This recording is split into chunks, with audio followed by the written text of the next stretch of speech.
My name is Misha, and I am a single mother of a 5-year-old with cerebral palsy. I graduated from high school at the top of my class. I went on to study political science and psychology. I have a wonderful family and beautiful life, and I'm a YouTuber, influencer, podcaster, entrepreneur, and you probably know me best because I am an award-nominated director and porn star. And this is the story of my life. Oh, finally! We highlight people in like real life. There's no bullshit, no filter, no fillers. We're just keeping it 100 so that the aspiring generation, it doesn't matter how old you are, has a realistic look, a deeper look into people. 5, 4, 3, 2, are you ready? But you're not a human. That's your purpose, is to be a sex doll, and you're not entitled to have feelings or emotions or family or, be someone's kid or mother or friend or lover. You're strictly treated as an object, and that object is abused constantly. People in social media, you get death threats and just absolutely horrific, vile comments, and it's really a disturbing world from the outside world looking in. So I've always wanted to change it, and I want to change it more than ever, especially being in it.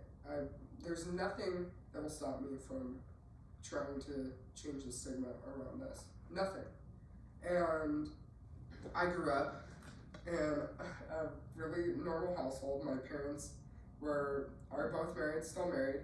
I have a brother who was adopted, who lived in a beautiful house in Reno, Nevada, and we had a great childhood. But I was into dance, and I loved being in the talent shows, and just a really fun kid with a lot of energy. I was always been very social, and then I started getting bullying when I was about 9, pretty severely, because I had developed breasts and I had a different body type, and I couldn't understand why people were just so mean to me, and it just devastated me.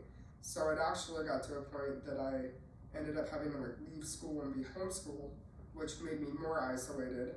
But it turned me into, I'm a huge nerd. Lord of the Rings for me was like my escape. That's why I have a $10,000 collection of Lord of the Rings memorabilia, because it was my escape from everything. And in that same sense, sex started to become interesting to me because it was also an escape. And I think that's where that hypersexuality developed from. When I started having sex in high school, I became attached to it because I was always a romantic. So I am one of those people that associated sex and love as one. And, obviously people wouldn't treat you that way. And I became extremely promiscuous because I was trying to fill a hole in myself, and it ended up deepening that darkness within myself. And it was the only time that I actually feel like people liked me, because they liked having sex with me. And at a young age like that, you don't understand that they're strictly just using you for your body, and there's nothing else to it. And that was a difficult thing to grasp, especially I idolized these women that were superstar porn stars, and these figures of just beauty and power, and I just loved that. I wanted to be them, have that confidence and power and wealth and fame, and because they were untouchable in my mind. They were, the bad ass bitches that no one could touch, and I wanted that. I craved that. I wanted to be that, and I became that. I am that. But you don't see all the pain and the trauma and things that build you up to that point. Because I was supposed to be like this dork that ended up being an attorney and had a normal life with a white picket fence. That's not my life. But I have a beautiful life, and it came with a lot of sacrifice and a lot of pain and a lot of struggle to get here. Several years ago, I got pregnant with my son, Bodhi, and I remember it was an accident, but as soon as I heard his little heartbeat, I knew, like, I had created a permanent bond and friendship with this wonderful little human being. And when he was born, everything seemed to be fine. And about 3 months in, he's about 3 months old, he wasn't using both hands laterally. He would only use his right hand. And in my mind, I didn't know anything about children at the time, and I'm a brand new single mother, 27 years old, and I just thought he was right-handed, and he preferred his right hand. He's going to be right-handed, great. Doctors were very concerned about that, because babies that young, they should be using both sides equally. So they actually told me to go to a neurologist, and they were concerned about cerebral palsy. And at the time, I had no concept of what cerebral palsy was. And I dismissed it. I was like, how can you even diagnose something at that age? Well, sure enough, we went in, he had to do a sedated MRI, and they found that he had a stroke in his brain at birth that caused damage, and therefore has cerebral palsy and epilepsy. He has seizures in his brain, focal seizures every 30 seconds, and he doesn't have a lot of use of the left side of his body. At one point they said he wouldn't walk. Immediately I pushed him into as many therapies as we could. We've been going to Shriners Hospital since then, since he was 3 months old. Orthopedists, he's wearing braces, walkers, everything, neurology appointments, EEGs, all these things. And that helped him to get to a point. He started walking when he was 4, and it was the most beautiful day of my life. There are a handful of moments that you have in your life, and that was one, for sure. And since then, he's just grown into this beautiful little boy. And that's why everything that I do is for him. But I also have always fiercely wanted to protect him. I've always been very private, where I give people, I'm a public figure, but I put out what I want you to see, and I put out enough to where you don't ask questions about other things. Until things happen where you no longer have the luxury of that privacy. And when I got into porn,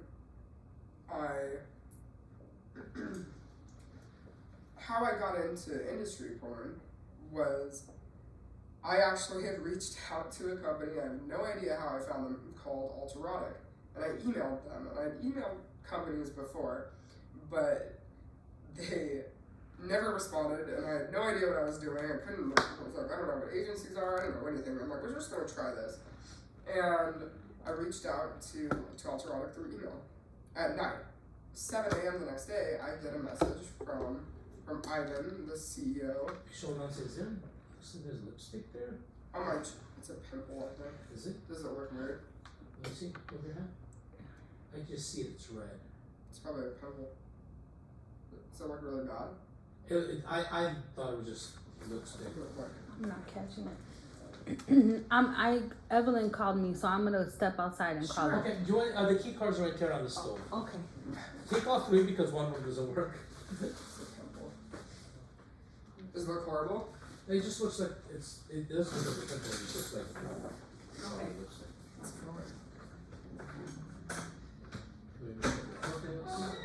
It looks great. Good. You like it? Yeah, we can just start with that again. Okay. That's a good starting point anyway.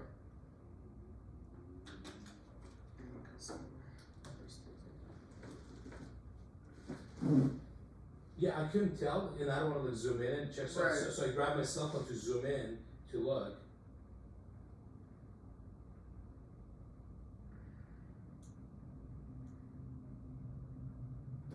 Let me say one more thing about like,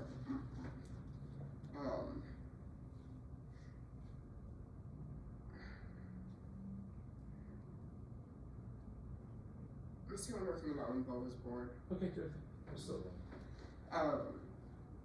When I gave birth to my son, I was like a whale. People were asking me if I was going to give birth to twins, and I ate a lot of brownies at that point. So I gained 13 pounds in the last week of my pregnancy, and they were convinced I had preeclampsia, but I did not. Thank God.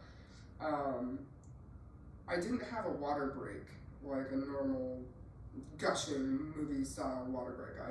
I felt fluid for several days, so when I went to the hospital, there was fluid present, but what had happened was I had a slow leak, which made it more susceptible to infection.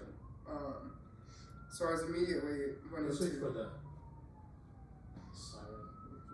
figures. How is it so loud all the way here? It's crazy. I think we're facing the street. Ambient. Because earlier we heard fucking music. If you hear something that's, I don't want to cut you off. No, Start it's talking fine. about stuff that's not as urgent. You know what I mean? Like if you're in the middle of something, just kind of slow it down so music or whatever. Ambient noise. Okay, sorry, go ahead. I had a slow leak that made it more susceptible to infection. So I went into an emergency C-section, and I am not good with narcotics, with painkillers, and my epidural. I'm literally laying on the table just vomiting in my throat while I'm trying to give birth to this little boy. And I went up back to my room, and they give you your child right away immediately. And I couldn't even hold him because I thought I'd kill him and just puke everywhere. So that was like my fondest memory of pregnancy. But seeing that little boy, it changed my life. It scared me and I wanted to stay in the hospital longer because I had help there. The nurses and everyone, it's nice to have people around to help you change diapers. And after that, when I got out, I was so scared because I was totally by myself with this new little baby, and we went through, a lot of ups and downs with trying to learn motherhood, and it's the greatest blessing that I've ever had. And every day it gets better and better, and he's the whole reason for my existence. And he actually inspired me to do what I wanted to do, to be true to myself. And everything I do is to make it so that he has a life. So he's the most important person to me.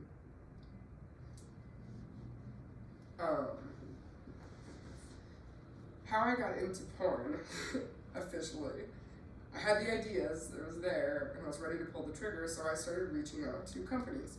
And I had no idea what I was doing. I didn't know about agents. I didn't know how to do it. If I found companies that had email addresses, I would email them. None of them emailed me back. Finally, I found one called Alterotic, and I was like, well, this is right up my alley. Like, they're tattooed. They focus on doing tattooed scenes. And I reached out. They had an email address, and I emailed at 8 o'clock at night. I did not expect a response back. 7 a.m. I got a response back from the CEO of Alterotic, Ivan. And he was like, hey, let's jump on a call. And my emails, when I write them, it's like, to whom it may concern, because I came from that world. And he was very impressed with my email, and we jumped on a call and we talked for hours. And it was like just the greatest connection. I just felt something so wonderful there, and I was so excited about this opportunity because he gave me the opportunity that no one else would give me. And on top of that, he's an amazing person and such a dork, and we talk about weird alien stuff, and we just were going on and on about things beyond work. But that opened the door, and when I went out to my first shoot in LA, we had all these plans to shoot for a series that he was doing called Incremental. I was supposed to do a DP, and I didn't tell him that I've never really done anal, and a DP is both, involved. So I was dreading, I'm doing the enema stuff and getting ready to do it, and I'm like, I'm gonna dread this so much, but I'm just gonna do it. And I told him that, and he was like, well, you don't have to do that if you really don't want to. But with me, I'm like, I want to do this. I'm like, and I'm committed to the performance. I understood that part of it, I always have. That it's a performance, and I knew I would do well with it, so I wanted to impress them. Luckily, not luckily, but one of the male performers got COVID that day. So we had to totally redirect, which actually, this happens a lot, but every time it happens, it always turns into something better. And I ended up doing my first scene with Sasha, and it was awesome. And I remember Ivan and Sasha were both just like, wow, like, you were a hell of a performer, this is great. Like, and I performed like old school gonzo, so it was awesome. And from there on out, that basically is how this whole story began. Ivan and I started getting closer and do all these fun things together and pranks, and we started a YouTube channel and started doing these nerdy gift giving things and proposals and just having fun and realizing more and more that he's my person. He's the person who's a mirror image of myself, and we creatively are the same person. So we developed this beautiful, wonderful relationship, and we came up with this idea. AVN Awards were virtual in 2021 because of COVID. We had a spot, we decided to do this huge red carpet thing, and I wanted to get my vagina tattooed. And we came up with all these weird ideas. At first it was a jellyfish, and Sasha didn't know what a jellyfish was. He called it a yellyfish, or yellowfish, and I was like, why don't I do an alien face grabber? Like, how cool would that be? An alien face grabber, like, be perfect. And, stuff comes out of it, could have a tail, and just be like this crazy thing. Like, imagine that on your face. I was like, this is the coolest idea ever. Everybody loved it. They're like, absolutely, let's do it. We hired the artist to do it. Huge event. Have 10 people there. It was blooming, and I went through this 5-hour long tattoo process, and as soon as he started, and there's so many people around there, so many people in the room, and it's live, being streamed live for AVN, and immediately I'm like, what did I get myself into? Excuse me.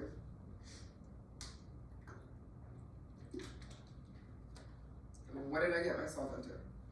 Because it was god-awful. It was the worst thing absolutely ever. I don't recommend it ever. It was so painful. Oh my god. It was horrible. Horrible. Worth it, 100%, but man, that was a miserable experience. Then after that, I did a blow-in, which ended up being nominated also later on. So from that whole idea, because Ultrarotic focuses on tattoo models, I decided with Sasha and the company to do a showcase DVD about my tattoo journey. And we started rolling with it, so that's kind of where it began.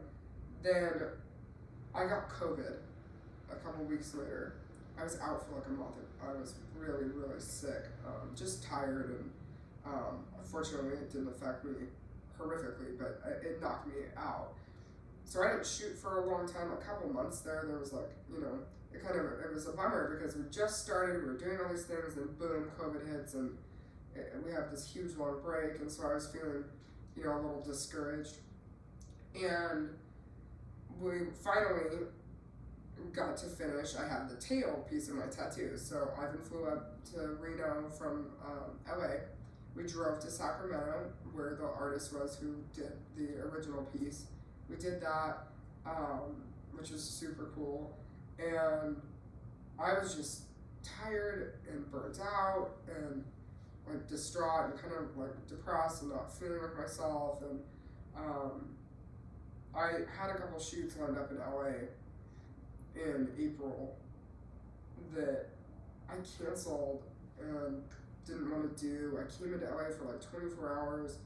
I was on like an hour of sleep. Just the traveling was getting to me. I felt weird. I had the vaccine shot about a week before this. And after I flew to LA, I was on the plane, and I had a major panic attack. I have anxiety. I have panic attacks from time to time. but I was gasping for air, like, and trying to, it was like so terrifying. For I don't know what reason, I don't know if it was the stress or just the exhaustion, but I was not feeling well at all, and having these weird episodes. So several days later, I went out to Susanville, California, April 14th, 2021. I drove myself out to Susanville, and about 9 o'clock at night, I realized that I couldn't talk at all. And it scared me. What's going on? I'm like stuttering, unable to speak. I started losing feeling in the side of my face, and it started falling out. I couldn't open my right hand. It was completely clenched together, just tight as could be. Couldn't move my arm. And I didn't do anything about it. I was just like, maybe it's like an allergic reaction or a spider bite, something. So I waited until the next morning. About 7 o'clock in the morning, I really started to panic. It didn't go away. I drove myself back at about 85 miles an hour back to Reno, and I was so afraid the entire time. And all I kept thinking was, if something's wrong, something's seriously wrong here. And I don't want to die in this car. I don't want to die 2 hours away from my house. Like, I want to die at home if I'm going to die. And I'm like, there's just that something inside of you that knows something's wrong, and you have to get to a hospital. It's all I kept hearing in my head. I have to get to a hospital. And Ivan was on the phone with me the entire time, and it was difficult too, because I have one hand to drive, and I'm trying to drink things and open up my chew tobacco. I was trying to get stressed out, trying to get that open, and it was just like one of those things that you couldn't get there fast enough, and every moment felt like an hour. And finally, saw the city limits, and I was like, okay, good, I'm here. At least I'm here. And there's that feeling of like relief where you actually get there. So I parked the car, walked in my sweatpants to the hospital. I had a mask on, and they're like, "What are you coming in for today?" And I took my mask off, and that's all. I didn't even say anything. And then they started calling stroke protocol, like stroke over the intercom, and I was like, "Hey, I don't think it's that serious, guys. I really have to call the stroke thing." And it was an emergency, and they're cutting things off and throwing things on, and you have heart monitors and 10 different doctors coming in, and I'm repeating the same story. What were you doing? All these different questions. And initially, they didn't determine there was any damage to my brain through the original form. I don't remember what it was that they used. I think it was just like a CAT scan at first. Then they did a full MRI, and sure enough, I had developed a blood clot that had traveled to my heart, and I did not know that I had a PFO in my heart, which is a hole that 25% of the population has that usually you don't know unless you have an event like this. And it shot the clot through my heart to the left side of my brain, which caused right side paralysis and damage. And I was shocked, so I had a stroke, and they were trying to figure out, what it was that caused it, and I had the vaccine a week before. Their determinations are that it was COVID related, and that's kind of where I leave it at. No one really knows, essentially, but it was related to COVID in some shape or form. So it was terrifying. I felt alone or shocked. I was admitted to the hospital for several days. I had to walk with people. I couldn't go to the bathroom by myself. But I always stayed positive about it. And the first thing I said to Ivan when I got into my room, I was like, how can we use this for something? We should use this for something positive. And he's like, you're ridiculous. Can't you just rest and not think about that for a minute? But that's how I am. I'm always thinking about how do we make these things positive? How do we, capitalize on it? How do we turn something bad into something good? And that's because it's almost like a distraction too from how scared I was from, this is a major life event that I, at the time, really didn't comprehend. I chose not to. I wanted to keep working. I didn't want to acknowledge that possibility that a lot of people don't survive strokes. I didn't want to think about it. So instead I poured myself into work like I usually do. And I'm planning comeback scenes from the hospital bed. I never stopped shooting, I never stopped working. The nurses would come in the morning and they were so great. They'd like braid my hair, and I was on a choking restriction because of swallowing, neurological, swallowing. And I was so bummed because they kept giving me this like weird tomato soup rice stuff. It's just foul. So the kitchen staff would like sneak me cheeseburgers and quesadillas, and it was just wonderful. And it was nice to see other people happy around me, and especially nurses who have like just the hardest job in the world. Like to see people come in and smile every day and look forward to seeing you. It's that hope is exchanged. It's reciprocated. So as much pain and darkness and sickness and sadness there's so much beauty if you allow yourself to have it and to give it to others. It's amazing what a smile or a joke can do to change someone's day, and just kindness in general. But Ivan came up the day after, and he was distraught, and it's a very emotional experience. And for him to come, and he was dressed up like a Viking, he looked like Brad Pitt, and there was this emotional moment there when you see people that you love scared. That's what was so like hurtful to me. I'm okay, but to see how afraid and upset other people were for me, that broke my heart. But I knew we were going to get through it and get better, and that's exactly what happened. The problem was that I didn't give myself the time to recover from that. I was in the hospital doing the exercises. At that point, I couldn't open my hand at all, and I was like, "Oh, you better open," and just doing the thing. And even now, I still have residual effects. I've recovered quite a bit, about 90%. But I went through the next 6 months, became really trying emotionally, and I internalized, as I do everything else, this entire situation, and I don't think anyone ever realized how much I was suffering. Because people look at you, and then my face bounced back, especially. They're like, "Wow, you look great. You survived the stroke. You recovered. Awesome. Life moves on." And what people don't understand about strokes is that there's damage here that no one sees, and I deal with it all day, every day. Every time I look in the mirror, it's never gone away. And I never said anything about it, and people continue to treat me like nothing had ever happened. Meanwhile, I was just deteriorating inside and going through these serious bouts of depression,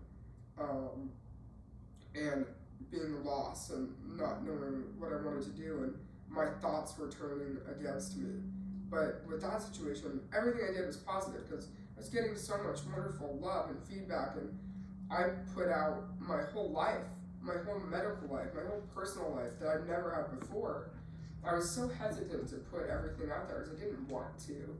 But then I'm like getting these messages from people, strangers, that are saying, I'm a survivor, or, my mother died of a stroke. I have this ailment, and I read your story, and I commend you for your bravery and your courage because I could never do that. And watching you gives me some kind of hope. So how can I ever stop doing what I wanted to do, even if I wanted to? I can't. I would never. Because I owe it to myself, but I owe it to him, to you, and to everyone in this industry. I'm happy to be a martyr for this cause, even if it causes me discomfort and pain and sacrifice and suffrage. Like, and it does. It doesn't come easily, and the more you peel back, you know, it's almost like going through public therapy. You're peeling back the layers that you didn't even know you had trauma with, and then now you're publicly exposing it, and there's all these different emotions and opinions and all these things intertwined now. So it's a lot to handle. But, you know, I was moving forward with it, and once I hit the 6-month mark on my stroke, I realized that my memory is never going to be what it was. I can't remember most of my days at all by the end of the day. I have to write things down and forget things, and it's so frustrating. Like, you know, I'll be on the phone crying with Ivan because I didn't know what time I was supposed to be at the airport, and I mixed it up with some other time that I had because I travel so much. I travel at least once or twice a week. These days it's been like 4 or 5 times, and it just wears you out when it hits you to a breaking point where it's like you can only handle so much. If you take on the weight of the world, and eventually you just can't do it anymore. And after about 6 months, you know, I had a wonderful year. I had a huge year for my career. I got to direct my first series, Glam Guns. It was amazing. So many wonderful people involved in that. It was so great. And I was nominated for that. AVN and XBiz nominations came out. We were nominated across the board. It was just such a beautiful year. But inside, I was dying quietly. So when I had a traumatic breakdown several weeks ago, I just kind of pushed myself to the limit. I never really discussed, and I hid it, how much I was drinking. I was drinking a lot, and that's not the thing to do when, you know, you have a stroke. But I also at the same time was like, I don't want people to see the pain side of this. I want them to understand like that you can get through things, you know. You can pick yourself up every day, no matter what. I pick myself up and I get up and go. I can't stop. I won't stop. So that mentality is true, but I was also, that image of me, which is accurate, was coming at a price to myself. And I wasn't getting help that I needed. And I was drinking a lot and getting slowly more depressed. My mother has Alzheimer's, and I care for her full time, and I don't think people understand. If you've ever been in a caregiver situation of any kind, it's not a pretty picture, and it's taxing. Here I am trying to take care of my mother by myself, and my son, and my career, and run these brands, and do this, and I travel back and forth and up and down, and I had a stroke that I'm ignoring. So the combinations of all those things that are huge life events for anyone, they piled up on me, and I got pregnant in December, and was very conflicted and confused about that, because I wanted to have another baby. Unfortunately, that did not happen.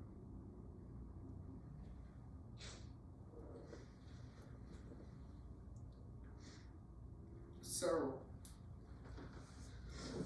I had to have a surgery where they had to remove infected fetal tissue. And that was the thing of everything else. That's what put me over the edge. For a lot of reasons. Because I wanted to have a baby. But then I also am thinking, you know, about my career, everything that I've built. I have so many people that already depend on me. I can barely take care of them and myself. And to be pregnant and have all these emotions, hormones, physical things, it broke me. And I was okay with that. And that's where I really decided, like, I don't want to hide anything. If I'm going to share everything or be the person that's public about my struggles, I want to show myself in true light. And it's not pretty, but that's okay. Because what I'm going to show you is I go through these things on a daily basis. We're going to get through them. You will get through them. No matter what you're going through, keep going. There's light out there, you know. It's like, shut up and smile and keep going. But the difference is that you have to take care of yourself also. And that's what I didn't do. I can still be strong and try to get up and do all these things, but I wasn't taking care of myself. So I had a full-blown psychotic break, which was bound to happen and needed to happen. But that allowed me perspective into, you can't push yourself beyond that point. I was at my breaking point. So now I have to rebuild from that. And that's exactly what I'm going to do. We're coming up now on, it's been a year since I had a stroke. It's also really common to have these kind of emotional lapses, and even like stroke symptoms are coming back in a weird way. And I've talked to a lot of survivors that have that same kind of issue come up, that kind of rears its head every year or two, or for the rest of my life. So it's important to me to bring awareness to the stroke community also.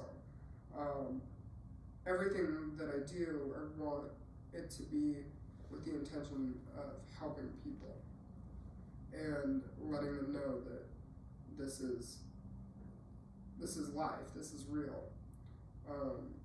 And yes, I suck dick for a living, but does that make me inhuman?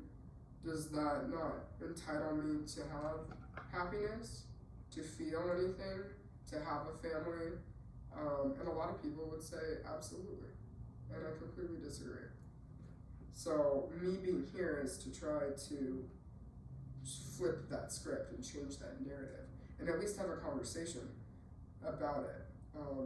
The adult industry is so incredibly stigmatized and looked down upon all across the board. Like, it's so dehumanized, and the way people look at porn, it's just appalling how they look at you. I usually end up having conversations with people where I talk to them, then they ask me what I do, and I used to not tell them, because immediately they could be like, oh, well, your perspective changes when I tell you what I do for a living. And I used to hate that, and now I own it, because I want to give people the opportunity to think about that. You like what I'm saying, you like me as a person, so now what do you think of me when I introduce that element? And I've gotten surprisingly good feedback for the most part, but at the very least, and I tell people about, like, people are curious, as they should be. It's a very fascinating, very kind of taboo underground industry. Not a lot of people know what really happens in this industry on set. Like, people think we just sit around set all there and just banging everybody, and then everybody's in the scene, and you guys just fuck, and you're dirty and whatever, and they're disease ridden, and you're sex trafficking, and all of those fallacies. Like, it's absolutely not like that. It is a business. It's one of the most highly regulated businesses in the world. We're tested every 14 days. I don't know any civilian person that gets tested to that frequency, if ever. So most people never get tested for STDs in their life. So I'm a total defender of porn, of sex work in general, of women's rights. There's so much more to the industry, and I think shedding a positive light on it is refreshing, because no one wants to talk about the good part of it. They want the tragedy. And not saying that tragic things don't happen, but tragic things happen. How you deal with them is how you define yourself. And there is beauty to this. And this is the truth about what porn stars are. I'm a porn star, and my life is insane, but it's a beautiful life. It's one I wouldn't change for the world. Tell me your routine. Yeah. Like how be like a day in the life of me. Yeah. This is how I get my mom ready. I have to get my son. Sometimes he don't want to get out of bed. Tell like the tough, gritty parts. Like so a mom that's listening can understand that. Yeah. I think people have this crazy warped misconception of what like porn star life is. Like it's not super glamorous. I wake up in the morning and I've been living in my parents' house to try to help my mom and my son. So we live in this tiny little house that's like totally a disaster. I can't keep up with cleaning it. She doesn't clean it. It's just like a gross situation. And we're just all piled in on top of each other, and there's just clothes everywhere, and dirty dishes, and we eat dinner in bed. And I wake up in the morning, get him up, and usually in the morning, it's like immediately wake up and I'm instantly stressed to the max, cranky, pissed off because I can't find his socks to go. The bus is sitting outside waiting to pick him up. My mom is really overbearing with trying to help him, and she can't. Like her mind is completely gone. She helps me to an extent. I allow her to because the only thing she has to focus on. But she makes it. He's 5 years old. She'll make him like little pieces of apple and like cheese cut into cubes to give him for breakfast. And I'd be asking her, which I shouldn't do anyway, but I'm like, can you grab his lunch out of the fridge? I made him a lunch. I stayed up till 3 a.m. the night before packing lunches and clothes and trying to get organized. When I wake up in the morning, she gets up and hides everything, and then I can't find it. And then she redoes his whole lunch. There was one incident where she put a dirty diaper in his lunch and sent it to school. And I was working in LA and get a phone call that why is there a dirty diaper in his lunchbox? Like it's a joke.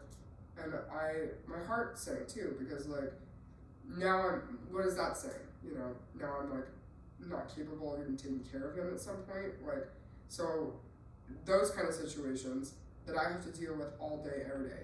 Get him ready for school. He doesn't want to go. He's crying. I have him on my wig. My phone is blowing up. I'm supposed to be posting on Instagram. I've got a conference call in 5 minutes. My mom is in my ear and she's crying because I was snapping at her about not knowing where the lunch was. And then it starts. That's how my day starts.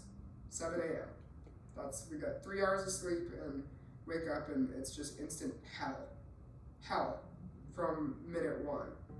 And once he's off to school, I'm going to appointments, making appointments, doing all these things, doing laundry, dishes, helping my mom. I put laundry in the washing machine. I go to do dishes. By the time I come back, all of the laundry is gone and missing. And I have to spend hundreds of dollars a week replacing clothes. iPhone chargers are the worst. She hides things, doesn't know where. She throws a lot of stuff away. I found my car keys in trash cans. And this is a day-to-day, all-day, non-stop routine. So I'm trying to simultaneously run my business at home, and she's with me. And there was one time she wanted to go with me, and she wears these shoes. She refuses. I buy her shoes, doesn't like them. She's stuck in that. That's how they are, They get very comfortable with what they know and have. She wears shoes that are 25 years old with her toes sticking out at the end of them. She looks like she's homeless. And I can't, I try to help her with that, and she just defiant refuses, and it's fucking heartbreaking to watch. But I want her to be with me so she's safe, and at that very least we go shopping. That's what she wants to do. But she wanders around aimlessly around the house. I had her in the car. She didn't want to get out of the car because she has sciatica, so she can't walk well. And so I was running into the store, and I come back out, and Bodhi's iPad was on the ground where she sits in the back seat with him because she just adores him more than anything. And I went to grab his iPad to give to her to bring in the house, and the floor was wet. And I was like, what spilled here? And I'm like, smelling it, and I realized, like, it's urine. So, and I just broke down. I cry every day. Every day. Multiple times a day. So, but I keep doing it, you know, with no help either. So it's like, those are the things that people don't see. You don't see, like, what goes on. And then I have to make dinner and go to Costco, and by 6 o'clock, I'm exhausted. And yeah, I open a bottle of wine, and that's that. They make sure that my son is taken care of, and my mom's taken care of as best I can, and then I check out. I just allowed myself to push it too far. And the worse she gets every day, the more demanding he gets every day, the more demanding my schedule gets every day. The less I take care of myself, the more these demons rear up. I'm working and doing things around the house 14, 15, 16 hours a day. It doesn't stop. And then I can like sit and start editing my videos at midnight when everyone's asleep and teeth are brushed and medicines are given, and you know, picking up my son from school, getting him his little happy meal after school, spending time with him, and then boom, boom, boom, make dinner for my entire family, do all the shopping, do the laundry, do the dishes, clean the house, and then work, and then build my brand, and then I have to leave. And every day when I have to leave, it's just chaotic. It's absolutely chaotic on my travel days. I have, suitcases everywhere, I can't fucking find anything, throwing things in bags, Bo's crying, doesn't want me to leave, I'm crying, my mom is confused, she doesn't know where I'm going. And my brother, thank God, is there in the house, lives there, as just does my father, so they assist, obviously, with him, and, the babysitters and caretakers that I have when I'm gone that assist with this, but it kills me to leave. So I get ripped out of one hell, which is, in a way, I feel guilty about loving to be anywhere, but I don't just go to LA and, easily. I sit on the airplane and cry the whole way. And then I step off the curb, and I'm not Misha Gray anymore. I'm Misha Montana immediately. And it's so crazy how I can turn on one or the other. I step on the curb, and nothing else matters. And I focus on that, because in the back of my mind, I'm like, I'm doing this to change my life, but I'm doing this to change their lives too. So that's why I put my big girl pants on and my focus cap and just go. And that's why I don't stop and won't stop. My life is fascinating to go from that into porn sets, into working, into photo shoots, into writing, into directing, into doing YouTube, into doing podcasts, and doing wrestling, and all these wonderful things that are beautiful for my brand, and I'm fully committed to. But then on the back burner, this lingers in the back of my mind, and I have to go back and forth to each life. Then I leave LA, and then I cry, because then I'm going back to that. And when I get back, it's always worse than it was when I left. So my life is not pretty. It's not at all. But it's something that will be. And that's why I work so hard that's why I work myself almost to death to do this. My mom is so deep in her illness that she's fixated on this idea that I'm going to leave Reno with Bodie and take him to LA, which inevitably is going to happen. I have sacrificed money and my own mental and physical health to travel up and down as much as I do, because I wanted him to be in an environment with his family and at school where he's comfortable for him. So I do all these things and break my back for that. And I want him to spend as much time with my mom before the inevitable comes, which is soon.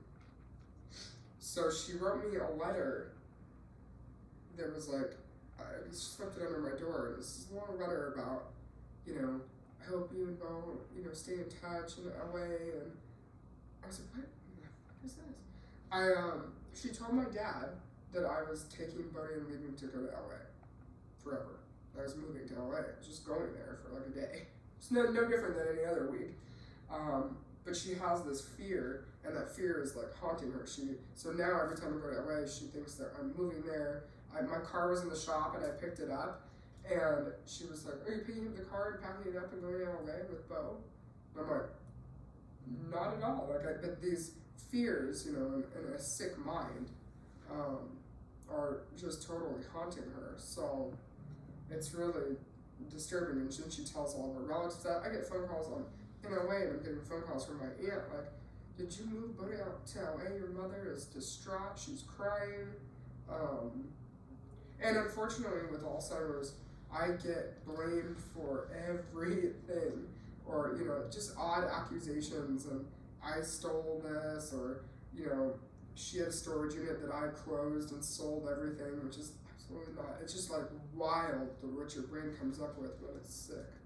So it's also hard to take care of someone who constantly fights you and, you know, hates you in some ways too. So when I first started doing porn, and people ask me all the time, like, "Well, your parents know, don't they? Like, how do your parents take that? Because they seem like they're very mild people. None of them, they don't drink. They never had any issues. My dad's an attorney. My mom worked at Starbucks for years, and they're very mellow. Like, they're not social. We don't go out to dinner, but nothing. They're very, very quiet, like homebody, very nice people." And I was sitting in the kitchen.